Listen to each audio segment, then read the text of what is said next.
Is your Ninja Espresso not brewing? No coffee? No water? Or it just sits there after you hit start? Let's go step by step to get your Ninja Espresso brewing again. Step 1. Check the water tank. Make sure the tank is filled and properly seated. If it's not locked in all the way, the machine won't start brewing. Step 2. Confirm the brew basket is closed. If the lid on the ground coffee basket isn't fully latched, the system won't run. Close it until you hear a firm click. Step 3. Try a different pod or clean the pod holder. If using a pod, it may be misaligned or punctured incorrectly. Remove it and check the needle for blockages. Run a water-only cycle without a pod to flush the lines. Step 4. Power cycle the machine. Unplug for 30 seconds, then plug it back in. This resets internal sensors and clears temporary glitches.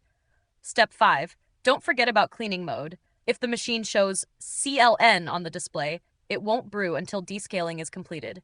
Link to the full descaling guide is in the description below. Still not brewing after all that? It could be a pump or valve issue. Support info is in the description if you need next steps. If this helped, subscribe to No Filler Fixes for more fast appliance guides. Got another issue? Drop it in the comments. We might feature it next. Thanks for watching and enjoy your coffee.